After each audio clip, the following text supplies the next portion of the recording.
Liechtenstein. Okay, you can zoom out a bit. It's not that big of a country. A bit more. Yeah, there we go. That's more like it.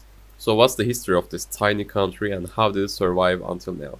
Principality of Liechtenstein, also known as Fürstentum Liechtenstein, dates back to the year 1613, when the Counts of Hohenems took over the land. These dudes. The Hohenem dudes. Well, what about before 1613? You might ask. To be fair, no one has ever asked me that, but anyway, let's answer the question.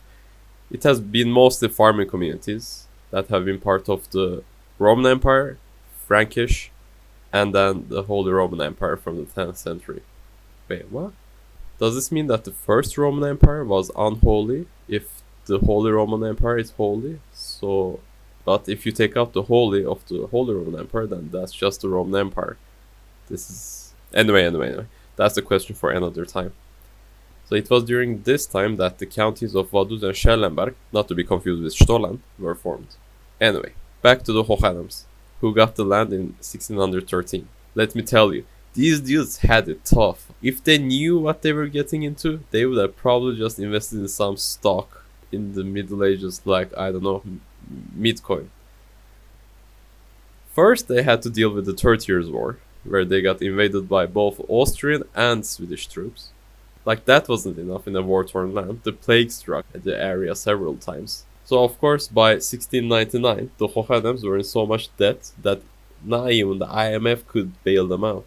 So what happened was the Habsburg dynasty, who ruled the Holy Roman Empire, forced these poor souls to sell their lands. Entered the House of Liechtenstein, who bought these two counties from Hohenems in 1699 and 1712.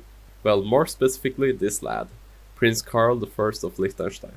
Later on, in 1719, the Holy Roman Emperor Charles VI was so tired of saying counties of Vaduz and Schellenberg all the time, he just united these into one principality, thus Liechtenstein. So you would think like the Prince of Liechtenstein probably got happy for a second there, right? I mean, does this mean we are a country now? And Charles VI was like, nah, you still belong to the empire, bitch. And here's a fun fact. None of the princes of Liechtenstein set foot in Liechtenstein until 1842, which is 123 years after its foundation. And the Chad who set foot in Liechtenstein was Johann II. And you might wonder why. That's because the prince had lands in Austria and Moravia, and I guess Austria was just too cool for Liechtenstein. So, the next big change in Liechtenstein history came with Napoleon, of course. I mean, that dude changed all of Europe, right? Kinda hard to avoid him even if you didn't want anything to do with him. So, Napoleon dissolved the Holy Roman Empire and created the Rhine Confederation in 1806. I mean, it's kind of a rebranding, I guess. Rebranding in the 19th century, why not? So here, Liechtenstein officially became a sovereign state in a confederation. Does this mean they were independent yet? Yeah, kinda, maybe. Not really though. So, in the Rhine Confederation, Liechtenstein neighbored Bavaria. Who's like that friend of yours who orders salad in a restaurant but then tries to get your fries? You get me? What I mean is annoying and harassing. But Napoleon did protect Liechtenstein from any Bavarian aggressions. He was like, nah. Everybody keep it cool. So 7 years later, when Napoleon was defeated, the Rhine Confederation was dissolved. 7 years only. I mean, my college education lasted longer than that confederation, which is sad, maybe? Anyway, so now a new confederation was formed, the German Confederation, in 1815. They sure love their confederations, am I right? So, Liechtenstein, as you guessed it, was a member state of the German Confederation. And here's another fun fact. In the German Confederation, Liechtenstein was actually compelled to maintain a military force. Wait, what? I mean, that's ridiculous. Let's put that into perspective to show you how ridiculous that is. That's like trying to gather enough friends in their 30s to play a football match on a Wednesday evening. Yes, there you go. I mean, that's just impossible because some of your friends are parents of newborn babies, some are in a relationship, some are gamers, and some don't even know how to play. So it will never work. But anyway, Liechtenstein was compelled to maintain military force, so they gathered an army. The Grand Liechtenstein Army consisted of 80 men. And here's actually a funny story about that army.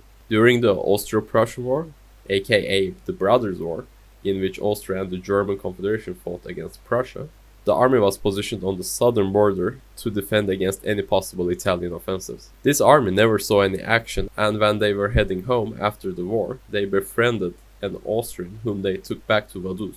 You could argue that the army number increased from 80 to 81 after the war, which is an increase by 1.2%. I mean, damn. Anyway, the Austrian side lost the Brothers' War, which resulted in yet another dissolution of a confederation in 1866. Now, Liechtenstein became fully independent in 1866, and they could finally disband their grand army.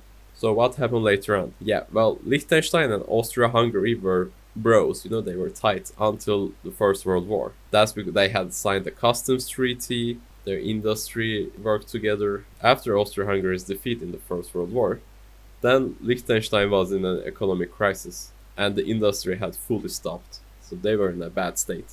So of course Liechtenstein was like, wait, this ain't cool, man. We were neutral. What do we do now? And they found the answer in the neighbor to the west. They were like, oh, hello there. How you doing? So Liechtenstein and Switzerland signed a customs treaty in 1924, and they share the same currency, which is Swiss francs. And they have been happily ever after since then. Liechtenstein also remained neutral in the Second World War, and it was in 1938 when Prince Franz Joseph II was the first lad to take up residence in the Vaduz castle. So no Prince of Liechtenstein had lived in Liechtenstein until 1938. And in the 20th century, Liechtenstein went through a massive industrialization, and now the country has one of the highest GDPs per capita. So there you go, that was a quick history guide about Liechtenstein. I find the history of these small countries very interesting. So if you enjoyed the video, please make sure to comment, like and subscribe. Have a good day.